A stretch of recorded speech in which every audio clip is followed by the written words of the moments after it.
በቃ ልቀቀኝተው ነገ ነው መንገዴ።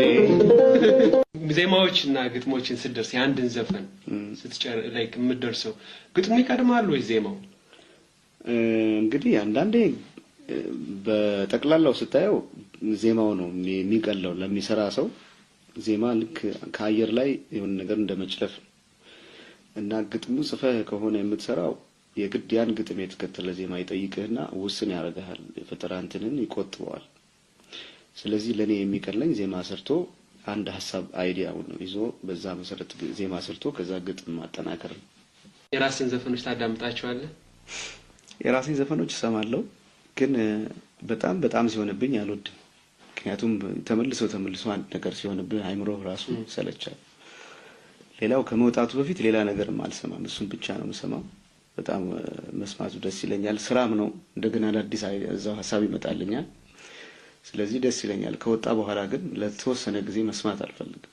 ምክንያቱም ልክ ደስ የሚልህ እንደወልድከው ነው አንድ ነገር። ልክ ዶሮ አንድ እንቁላል ይወልዳል። ከዛ አንተ ስትፈልግ ታበስለዋለህ፣ ስትፈልግ ትንትለዋለህ። ዶሮ እንደገና ሌላ እንቁላል ሊወልድ ሄዷል።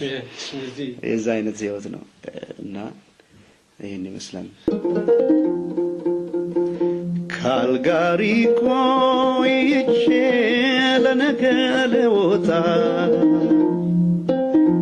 ካልጋሪ ቆይቼ ልሄድ ስለወጣ ክራር ተሸክሞ ጋዜጠኛው መጣ፣ ጋዜጠኛው መጣ፣ ጋዜጠኛው መጣ። ዘመዴ ነህ ዘመዴ፣ ዘመዴ ነህ ዘመዴ፣